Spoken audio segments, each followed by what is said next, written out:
지금 시간이 몇 시인데 아직도 발표 준비하고 계시죠? 저 원래 와서 대본 준비해요.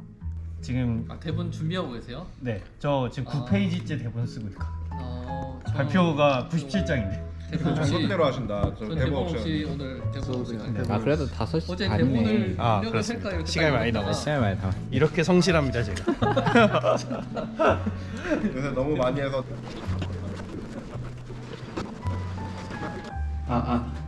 안녕하세요. 네, 안녕하세요. 네, 5시 반이 돼서 바로 시작하려고 합니다. 지금 제가 6번째 세션으로 알고 있는데 처음부터 다 듣고 계신가요? 이제 지치시지 않으신지. 네, 저러면 벌써 집에 갔을 것 같습니다. 지금까지 남아 계신 분들 정말로 존경스럽고 대단합니다. 재밌게 발표할 수 있도록 최대한 노력을 해볼게요.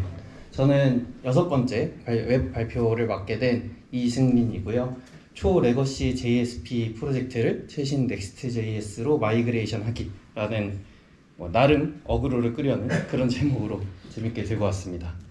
제 이력은 현재는 에어프레미아라는 항공사에서 프론트엔드 개발을 리드하고 있고요.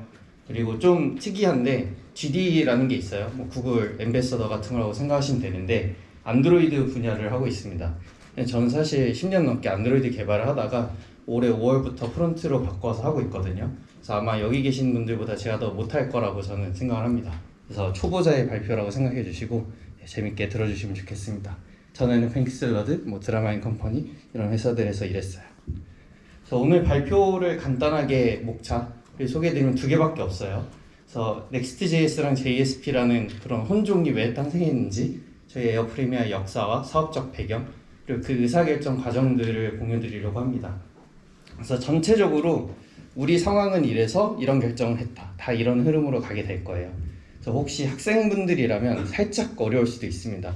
내용이 어렵다기보다는 용어들이 굉장히 다양하게 나와요. 어떤 상황에 이거다 해서 그 용어를 이해 못 하시는 경우도 있을 수 있는데 키워드만 많이 얻어가시면 좋겠고, 실무에서는 이런 고민하는구나 정도 얻어가셔도 재밌을 거고, 회사 다니시는 분들은 저 상황에서 저런 결정을 했구나 근거들을 많이 느끼셨으면 좋겠습니다. 그래서 Why Next? 왜 이런 결정을 하게 됐나, 에어프레미아는 얘기 드리면, 일단 저희 회사를 모르시는 분들도 아마 많을 거라고 생각해요. 저희는 신생 항공사거든요. 정확하게 2017년에 법인이 세워졌는데 2019년쯤부터 이제 그 면허가 발급이 됐습니다. 그래서 저희는 대한항공, 아시아나 같은 그런 대형 항공사보다 한 3분의 2 가격으로 제공을 하는데 좌석은 더 넓어요. 대한항공이 32인치, 저희는 35인치. 그리고 노선은 미국까지 갑니다. 미국도 있고 프랑크푸르트도 있고, 그래서 멀리 가는 그런 항공사니까 많이 또 알아봐 주시고 이용해 주시면 좋겠습니다. 그래서 2019년에 면허를 발급했고 원래 2020년에 비행을 시작하려는 회사였어요. 네, 여러분 모두 역사를 아시듯이 2020년에 코로나가 터졌죠. 그래서 굉장히 회사가 위험해졌어요. 이게 어떤 얘기냐면, 비행면허 발급이라는 말은 그 비행면허 발급을 위한 안전요원, 그러니까 안전 규정에 맞는 사람들을 다 뽑아놨다는 얘기거든요. 조종사, 정비사, 승무원, 그런 회사 굴리려면 사무직도 있어야 되고 다 뽑아놨는데 비행기가 못 날아요. 그러니까 매출은 빵원인데 월급이 나가는 상황이 됐습니다. 그래서 굉장히 위험한 상태가 됐죠. 그래서 IT고 뭐고 우리는 관심이 없어요. 이 회사는 관심 없을 수밖에 없었어요. 매출이 없으니까 일단 생존을 해야 돼. 그냥 멋있는 홈페이지 다 필요 없고 엄청 싸게 매주 돌려가지고 당장 필요한 최소한의 구조만 만들자 해서 탄생한 게 현재도 잘 사용되고 있는 JSP 스프링 부트가 한 프로젝트에서 돌아가고 있습니다. 모노레포 코드도 정말 대단합니다. 그 얘기는 또 나중에 하고요. 근데 이제 전 프로젝트에 대한 문제점들을 많이 말씀드리고 어떻게 바꿔나갔는지를 차근차근 얘기해 드리겠지만, 이거는 진짜 제 진심이거든요. 리스펙트를 많이 합니다. 왜냐면 회사가 얼마나 어려웠는지 짐작이 되거든요. 그런 상황에선 그 결정을 할 수 없을 수밖에 없었을 것이다 라고 생각을 하고요.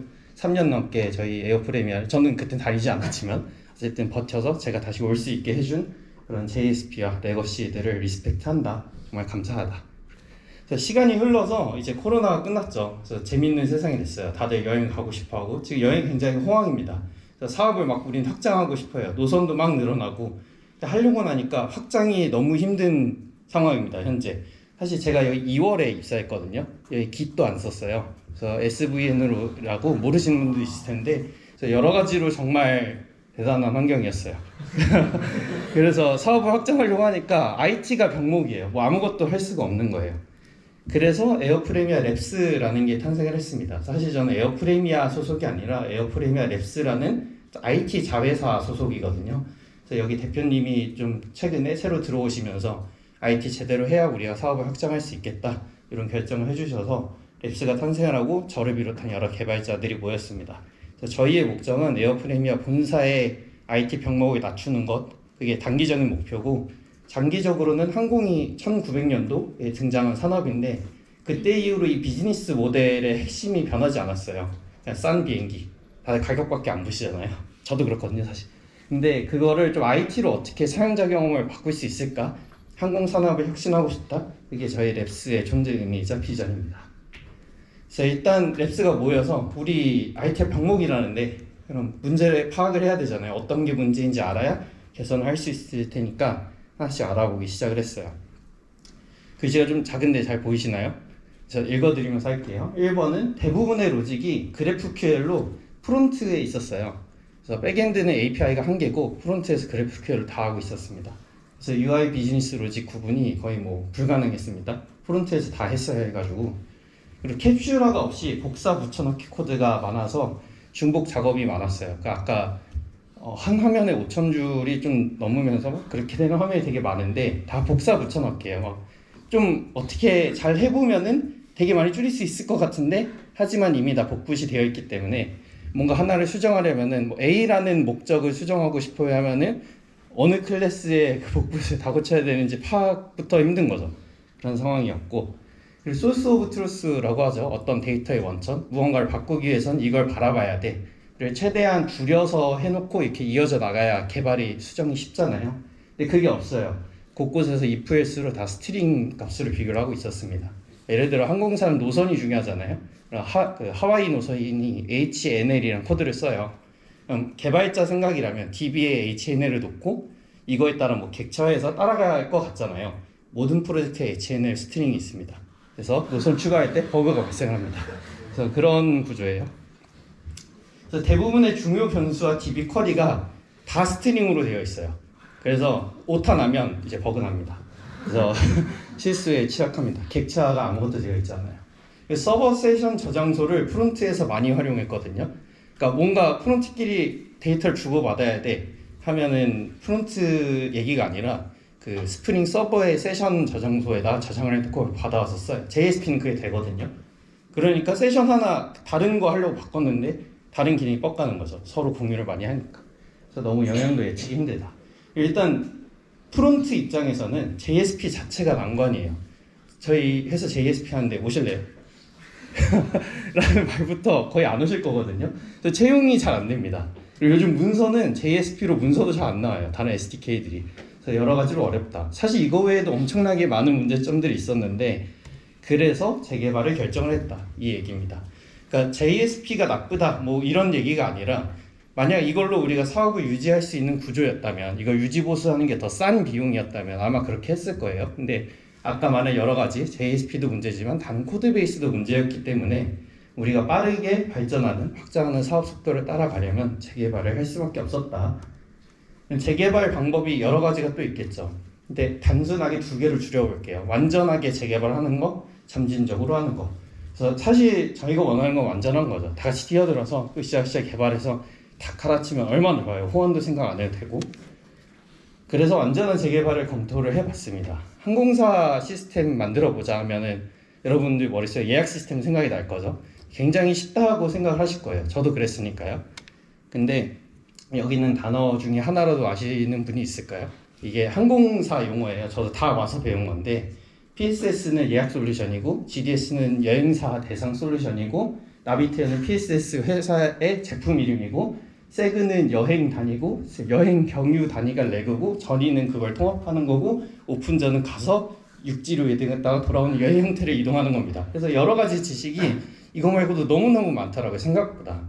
이게 1900년대부터 글로벌 네트워크로 이게 만들어졌어야 하는 산업이다 보니까 그 당시에 현실로 만들어진 시스템들이 굉장히 레거시가 많아요. 근데 그걸 바꿀 수는 없어요. 왜냐면 다른 나라도 그렇게 쓰니까.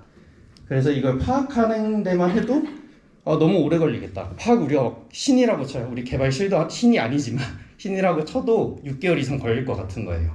오케이, 그럼 안전한 재개발하면 6개월이라고 한번 이렇게 도전을 해보자. 그래서 비용을 계산을 해봤습니다.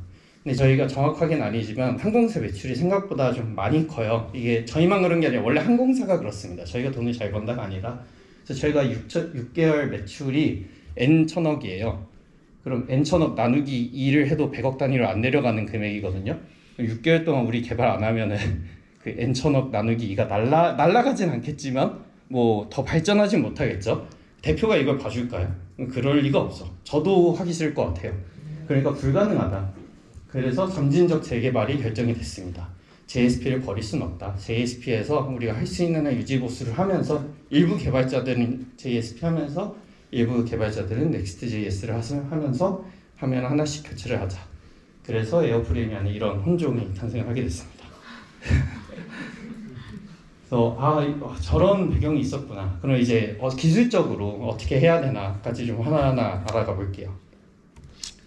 그래서 어떻게 동작하는지 간단하게 말씀드리면 저 에어프레이미아.com 티켓 플라이트라는 건 JSP로 가고요. 저 가운데 빨간색 A가 있죠. 가운데 A가 있으면 넥스트로 갑니다. 그래서 좀 쉽게 하려고 도메인은 갖게 해야죠. 사용자 안 헷갈리게 하려면. 그래서 A 프리픽스로 분기를 했어요. 그래서 하나의 도메인에서 패스 프리픽스를 분기했다. 그럼 저 분기를 하게 해주는 건 누가 하냐 하면 AWS에 ALB라는 게 있어요. 그래서 걔한테 분기 규칙 추가하면 해줍니다. 그런 식으로 했어요. 이제 기술적인 거를 하나하나씩 알아보면은 배포 플랫폼. 저희가 원래 사용하고 있던 시스템들이 이런 거였어요. AWS, 도커, ECS, 젠킨스. 그래서 사실 도커도 원래 없었는데 이제 금방 추가를 했고요. 그리고 우리가 근데 넥스트잖아요. 그럼 버셀이라는 아주 좋은 배포 플랫폼이 있어요. 그래서 이걸 고민을 해봤는데 아까 말했듯이 여러 가지 내부 솔루션들하고 좀 통신을 많이 해야 돼요. 그리고 공항하고는 통신도 아니라 전용선이 연결돼 있어요. 저희 본사 사무실하고. 그래서 그러다 보니까 그 보안 정책 언제 버셀로 또 다시 뚫지 생각이 안 나더라고요. 그래서 그냥 우리 AWS에 이미 보안 정책들이 다 구축이 되어 있으니 그대로 유지를 하자. 근데 그럼 EKS랑 GitHub 액션 정도는 할 수 있지 않을까? ECS에서 EKS, 젠킨스에서 GitHub 액션. 그럼 이거는 가기로 했습니다. 근데 이게 또 한 번에 갈 수가 없거든요. 그래서 특히 EKS 같은 경우는 할 게 엄청 많아요. 뭐 다른 서비스들이 다 ECS로 돼 있기 때문에 하나하나씩 옮기고 있고, GitHub 액션 같은 경우는 넥스트는 이미 GitHub 액션 하고 있고 기존에 있는 JSP 프로젝트는 젠킨스에서 하고 있습니다. 언젠간 옮겨갈 수 있길 기도하고 있어요. 배포 방법에 대해서 더 얘기를 해보죠. 아까 전 발표에도 뭐 S3 올려서 막 이런 그 렌더링 패턴을 하면서 얘기를 해주셨는데 S3에 올려서 클라우드 프론트 CDN으로 하면은 대전 AWS에서 할 수 있는 정적인 배포 방법이죠. 또는 프론트에서 서버를 띄우는 방법도 있을 거예요. 근데 저희는 넥스트를 이왕 선택을 했잖아요. 그래서 넥스트의 장점을 살리고 싶었습니다. 넥스트가 할 수 있는 캐시도 있을 거고 뭐 RSC도 있을 거고 서버 컴포넌트도 있을 거고 여러 가지 있으니까 일단 프론트 서버로 한번 도전을 해보자. 네, 저희 ECS니까 이제 도커를 띄워야 돼요. 여기 있는 거는 찾으실 수 있으세요. 뭐 Next.js 도커 이런 식으로 검색하면 금방 나오거든요. 저희 Next.js 공식 GitHub에서 도커 예제 파일을 만들어 줬습니다. 우리를 도커로 올리려면 도커 파일 이렇게 작성해. 그래서 이거 따와가지고 살짝 수정해서 이제 ECS에다 올리고 있고요. 프로세스 매니저도 사용을 합니다.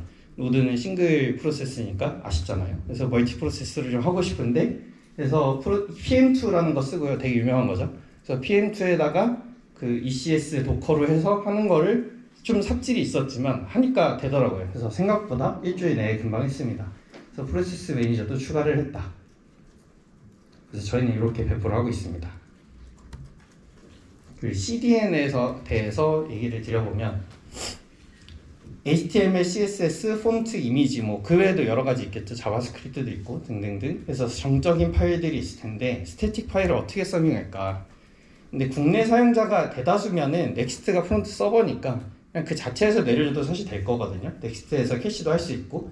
근데 저희는 글로벌 고객이 되게 많아요. 미국에서도 사고, 베트남에서도 사고, 태국에서도 사고. 그러니까 CDN을 꼭 해야겠다. CDN 뭐하지? 우리 AWS니까 그냥 쉽게 결정했습니다. 클라우드 프론트로 하고 있고요. 근데 이제 한 가지 문제는 개발 중에는 로컬 URL을 봐야 되고 배포하면은 CDN URL을 봐야 돼요.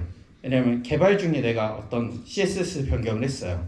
근데 URL이 CDN을 보고 있으면 아직 배포 안 했으니까 테스트가 안 될 거잖아요. 그래서 그런 걸 어떻게 하지? 이거는 잘못 들어간 것 같고 이거를 봐야 됩니다. 그래서 이미지스랑 어셋 프리픽스라는 게 있는데 저 next.config에 들어가면은 저 이미지스에서는 이미지 파일들 불러올 때 프리픽스를 지정할 수 있어요. 원래는 넥스트에서 이미지 할 때 src 해놓고 슬러시 하고 이렇게 패스를 적잖아요. 근데 그 슬러시 앞에 프리픽스를 일괄적으로 적어주는 환경 설정이거든요. 그래서 넥스트에서 이런 상황이 쓰라고 만들어 주신 것 같습니다. 그래서 이미지랑 어셋 프리픽스는 이미지를 제외한 나머지 저기 언더바 넥스트 스태틱 디렉토리에 있는 파일들을 앞에 프리픽스를 붙여주는 설정이에요. 그래서 저거를 이용해서 CDN 접근을 했다.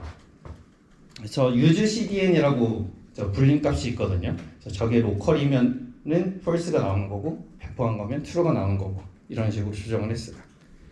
그리고 아까 전에 도커 사용한다고 했었는데 저 아웃풋도 그냥 참고하라고 제가 이제 강조를 한 번 더 해놨습니다. next config에 아웃풋에 스탠드얼론이라는 설정이 있어요. 그래서 도커로 배포하려면 저걸 스탠드얼론으로 해야 한다. 그래서 저거는 또 배포 보시면은 금방 아실 수 있을 거예요. 이제 또 CORS를 고민을 해봅시다. CORS 간단하게 설명드리면 크로스 오리진 리소스 쉐어링. 그래서 웹 하다 보면 가장 먼저 많이 만나는 짜증나는 에러죠. 그래서 프론트가 다른 도메인으로 요청하면은 브라우저가 내리는 에러예요. 그래서 만약에 내가 뭐 구글닷컴인데 네이버닷컴에다가 리소스를 요청했어요. 그럼 뭔가 이상하잖아요. 보안적으로. 그래서 그러면 그런 거를 막아주는 이제 에러인데 우리는 뭐 이게 다행인지 아닌지 모르겠는데 API 서버가 없잖아요. 우리 아까 한몸이라고 얘기 드렸었죠. 그래서 도메인이 같아요. 와, 우리 CORS 아느들이 너무 행복합니다. 모노레포 이런 장점도 있어요. 그래서 개발 중에는 근데 로컬호스트에서 요청을 해야 되잖아요. 또다시 로컬호스트란 도메인이 달라져 버렸습니다. API 서버가 따로 없음에도 그냥 다른 거죠. 근데 기존에는 또다시 한 몸이니까 스프링에서 이걸 처리하셨더라고요. 그래서 스프링에 크로스 오리진 저 어노테이션이 있어요. 그래서 저기다가 뭐 오리진 별표 막 이런 식으로 하면은 CORS 설정을 하실 수 있습니다.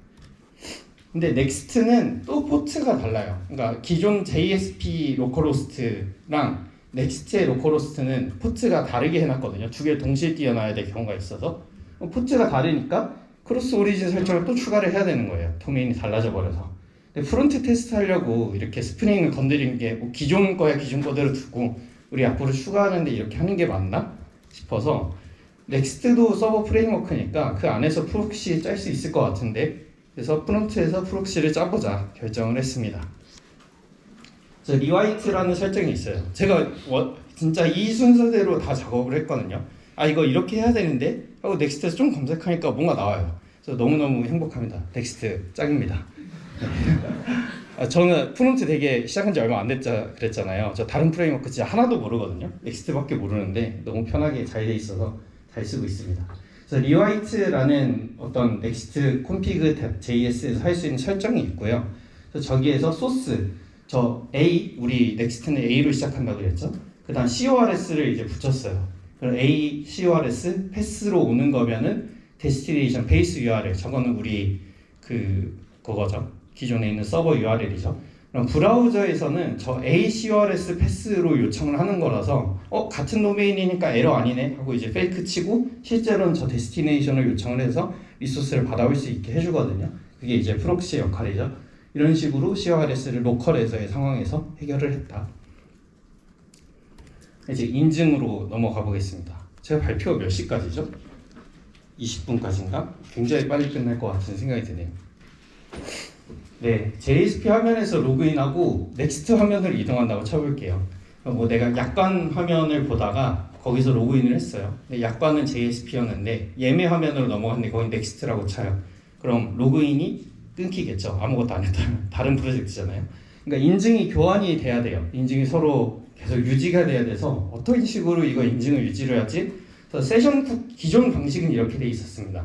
이제 그 인증도 토큰이 아니에요. 세션 쿠키 방식으로 되어 있는데 좀 살짝 설명드리면 네, 한숨이 나오시네요. 네, 쿠키의 서버 쿠키라 하면 이제 브라우저에 저장하는 저장소 중에 하나죠. 서버에서도 교환할 수 있고 그래서 쿠키에 서버 세션 키를 저장하고 스프링에서 세션 저장소를 관리해요. 뭐 이 구조 자체가 이상한 건 아니에요. 굉장히 많이 쓰이는 방식인데 옛날에 인증에서도 많이 썼었고, 그래서 쿠키는 도메인이 같으면 또 공유가 됩니다. 네, JSP와 넥스트 프로젝트는 이건 뭐 당연하죠. 재개발 프로젝트니까 도메인이 같아야만 하겠죠. 그래서 쿠키로 공유가 된다. 생각보다 이것도 아무것도 안 했는데 그냥 되더라고요. 그래서 와 행복하다. 그래서 인증이 바로 교환이 됐네. 자연스럽게 인증이 공유가 됐습니다. 그래서 개발 중에는 또 이게 계속 나오는 얘기예요. 개발 중에 로컬호스트랑 계속 도메인 달라버리니까 나오는 얘기예요. 그래서 로컬호스트랑 쿠키 교환이 안 돼요. 이건 안타깝게도 우리 프론트 개발자들은 로그인 테스트를 하고 싶으시다면 스프링 서버를 띄울 줄 아셔야 됩니다. 에어프레미아 프론트 개발자의 역량이에요. 그래서 스프링 서버를 띄워서 로컬로 서로 띄우고 로컬 스프링에서 로그인하고 넥스트로 이동하면서 쿠키 이제 확인해가지고 이렇게 테스트를 하고 있습니다.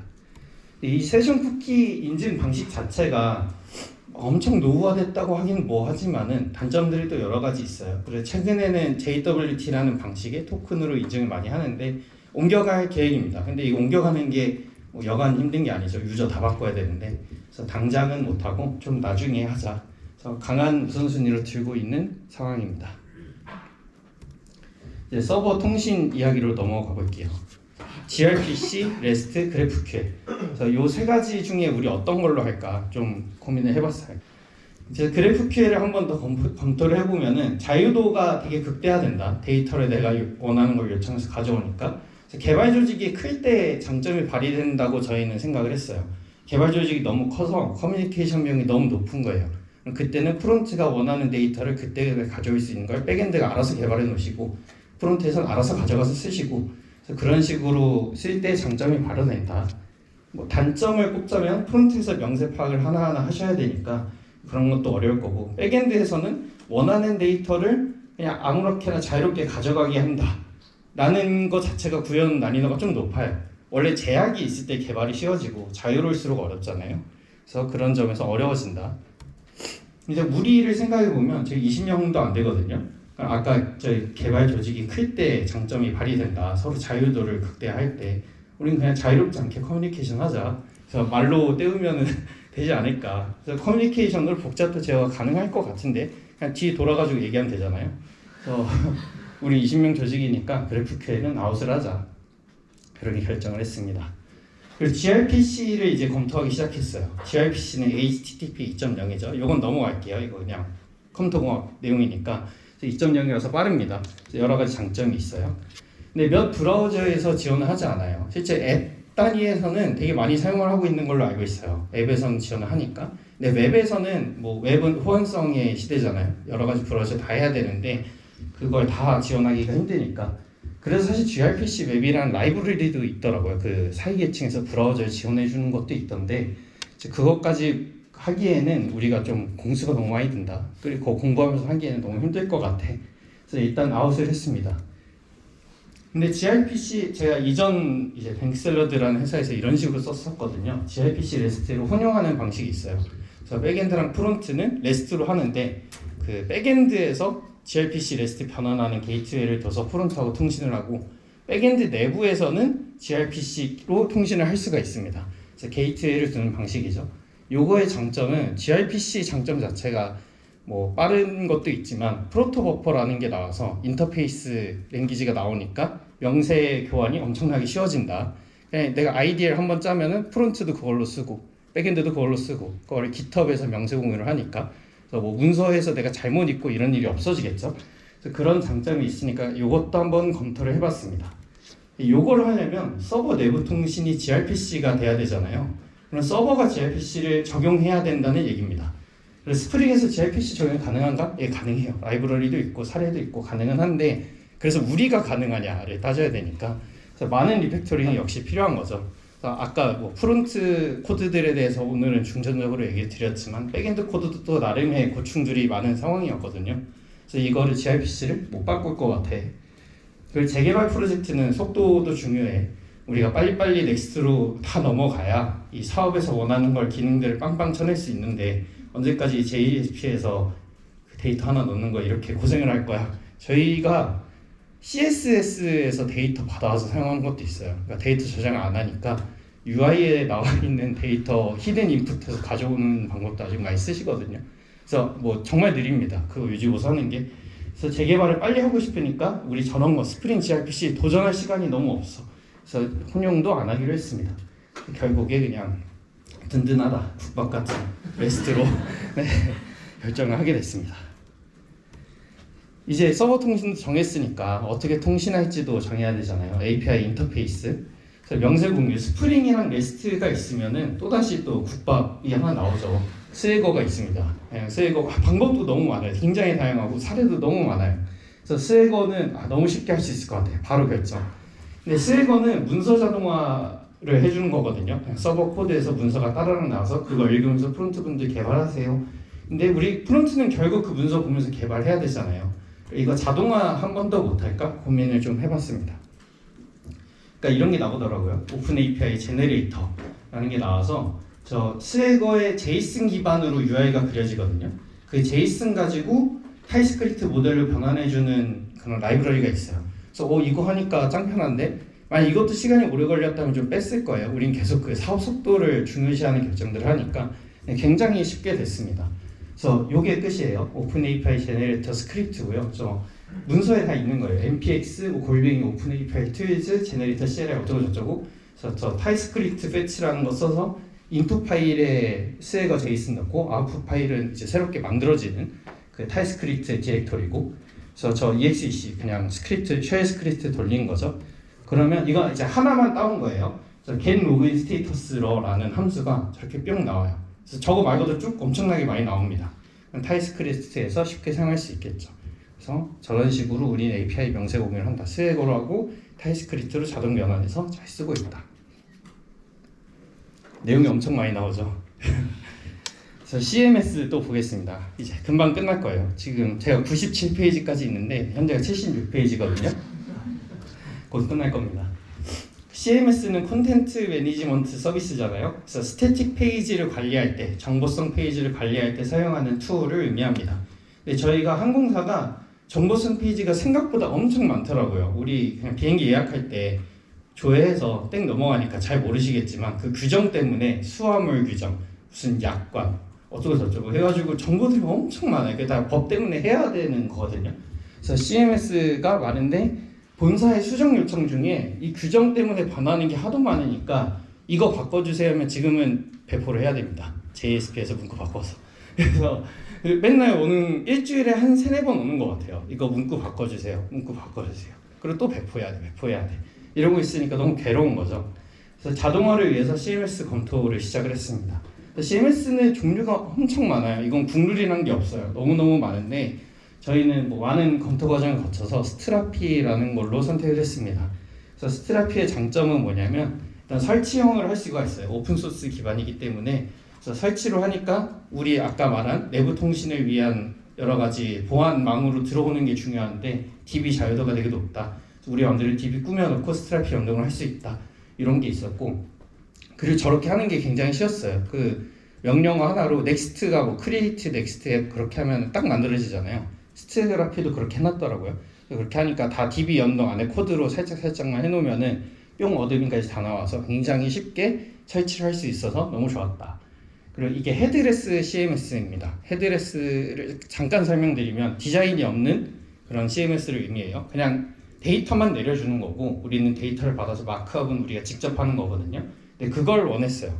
왜냐면 본사에서 뭐 나름의 브랜딩도 있고 디자인도 있을 테니까 이런 걸 하려면 어떻게 해야 되지 하다가 헤드레스 CMS 중에서 알아보니 스트라피가 좋았다.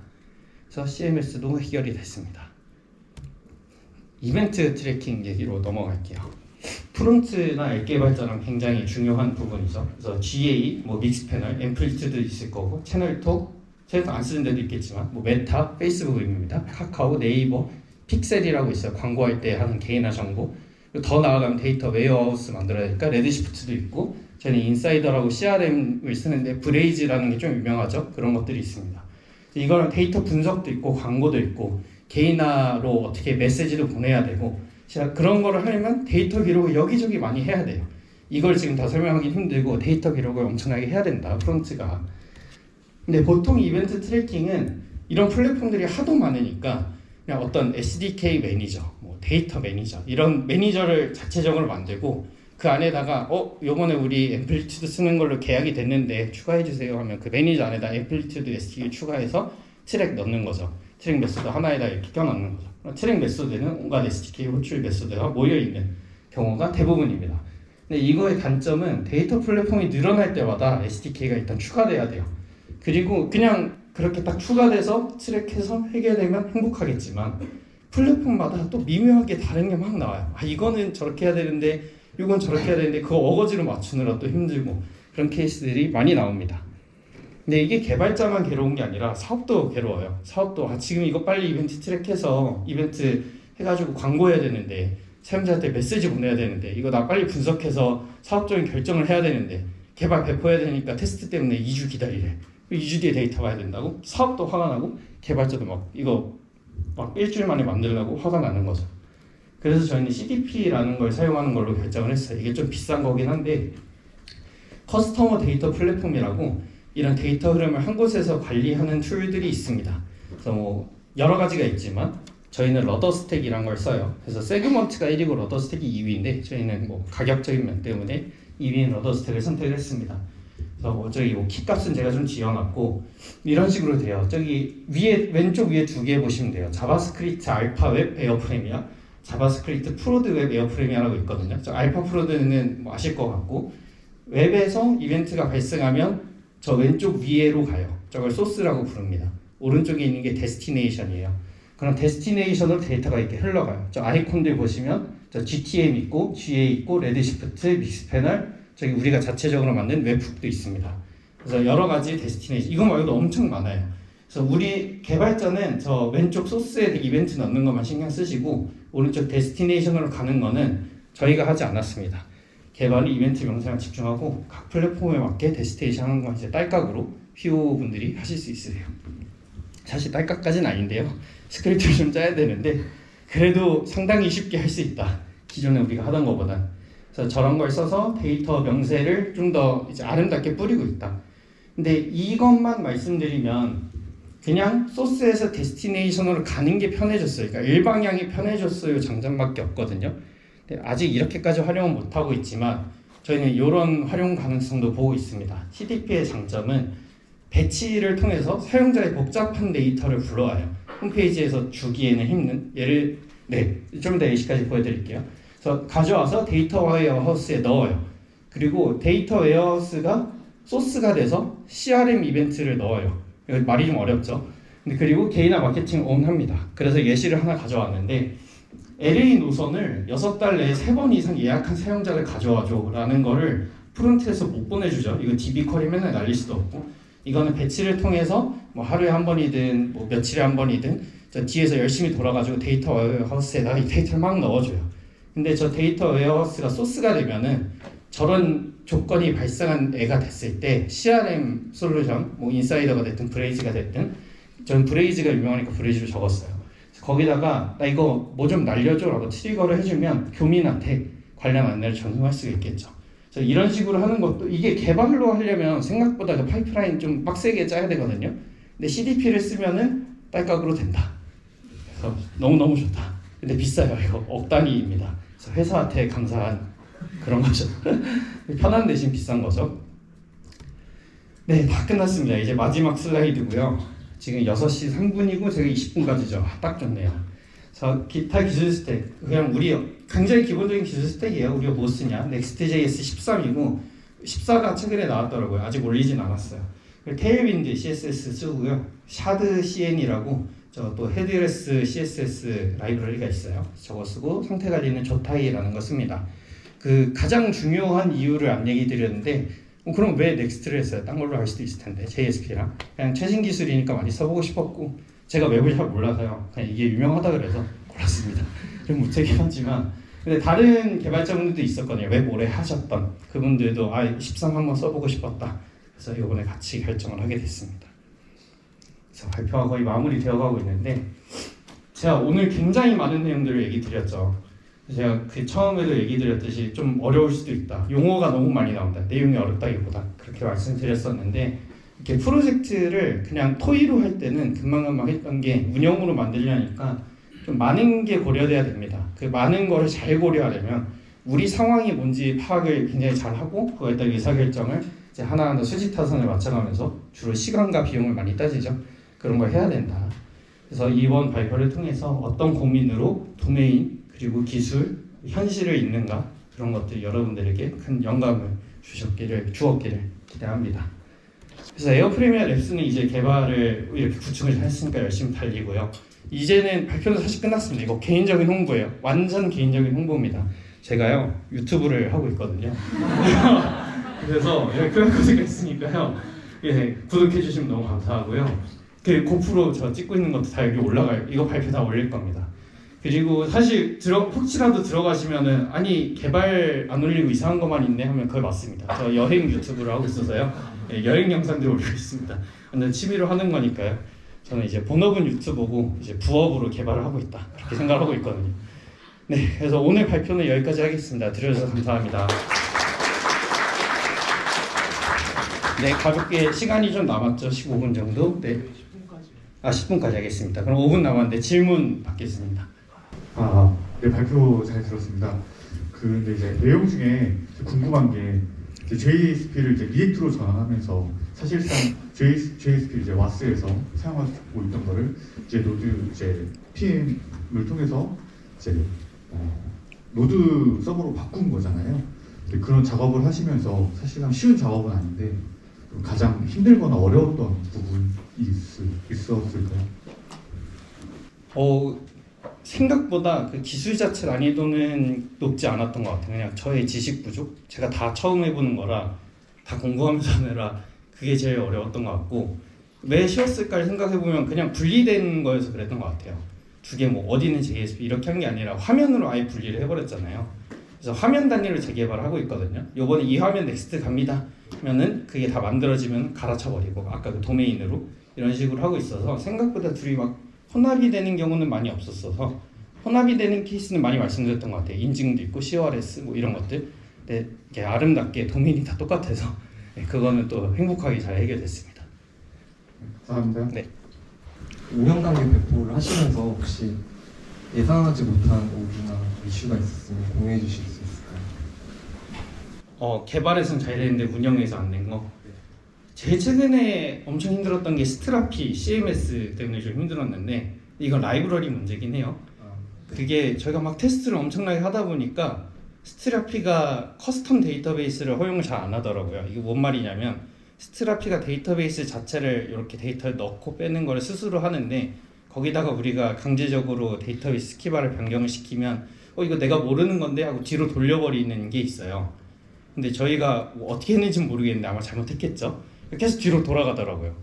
그래서 그거를 해결하는 게 좀 힘들었는데 에라 모르겠다 프로덕션 배포하니까 되더라고요. 그래서 대부만 이상 있네. 그럼 대부 DB 갈아버리면 되겠다 해서 갈고 해결했습니다. 그 넥스트로 마이그레이션 하시는 시점에서는 아직 그 앱 라우팅 같은 게 스테이블 버전이 아니었을 텐데 앱이랑 페이지 라우팅 중에 어떤 방식을 선택했는지가 궁금하고 그리고 JSP로 기존에 배포된 페이지를 이제 신규로 넥스트로 마이그레이션된 페이지로 교체를 하시면서 뭐 페이지 단위의 배포를 가져가신 건지 어떻게 배포된 그 페이지를 교체하신 건지 그 방식도 조금 궁금합니다. 네, 앱 라우팅을 썼고요. 이유는 아까 말씀드렸듯이 그냥 최신 기술을 써보고 싶었습니다. 그래서 그냥 그렇게 결정을 했었고 그 화면을 어떻게 교체했는지 말씀이신가요? 네네. 그거는 이제 만들어 놓으면은 넥스트에 앱 라우팅으로 하면은 폴더링으로 이제 패스를 정할 수 있잖아요. 그래서 그걸로 잘 정한 다음에 그 AWS, ALB에서 얘를 바라봐라 하면 이제 바로 바라봐지는 거거든요. 그래서 그런 식으로 했어요. 그러면 JSP 레포랑은 아예 별도의 레포를 파서 넥스트로 신규로 시작을 하신 거죠? 네, 맞습니다. 아예 별도 프로젝트예요. 감사합니다. 네. 그 발표 잘 들었습니다. 사실 저도 이제 회사를 다니고 있는데 그 회사에서 이제 지금 어떻게 보면 좀 비슷한 상황이긴 하거든요. 근데 저는 이제 백엔드 개발자로서 좀 궁금한 게 이제 지금 프론트 쪽에서 로직이 되게 많이 있었고 그게 되게 프론트 쪽에 로직이 되게 많이 있는 상황이고 또 JSP잖아요. 그럼 되게 코드가 엄청 그 이제 백엔드 쪽도 그 레스트로 바꾸시면서 아까 GraphQL을 사용했는데 분리를 좀 했었어야 됐을 것 같은데 그 부분에서 어떻게 그 이제 그 분리하게 된 과정 같은 게 좀 궁금하거든요. 그러니까 예를 들면은 그 일단은 GraphQL을 유지를 하고 그대로 먼저 넥스트로 일단 옮긴 다음에 그거를 이제 바꾸셨는지 아니면은 그 뭐 백엔드 팀이랑도 이제 협업을 좀 하면서 그거를 애초에 좀 그 분리를 해나간지 그게 좀 궁금해요. 네, 굉장히 좋은 질문이고요. 제가 오늘 발표는 프론트 입장에서 웹 발표니까 쭉 했는데요. 이런 똑같은 고민들이 뭐 완전히 똑같지 않겠지만 같은 관점에서 백엔드도 하고 계십니다. 그래서 백엔드 팀에서는 백엔드 나름의 재개발을 하고 계시고 저는 또 이렇게 프론트 관점의 재개발을 하고 있는 거라 그 레스트로 바꾸는 걸 같이 하고 계세요. 그래서 새로 필요한 기능들에 대해서는 레스트 API를 만들어 주시고 계십니다. 그래서 그거를 프론트에서 사용하는 방식으로 하고 있어요. 그럼 기존 거는 아직 그럼 GraphQL 유지되고 있는 거죠? 네, 유지되고 있는 게 맞죠. 기존 JSP에선 GraphQL을 쓰고 있으니까 네네. 그거를 한꺼번에 바꾸진 못하고 네. 그거 조금씩 바꾸면서 새로 만들어지는 기능들 레스트 만들면서 이렇게 이제 치근치근 바꾸고 있어요. 고생하셨습니다. 네. 네, 그럼 오늘 발표 여기까지 하겠습니다. 감사합니다.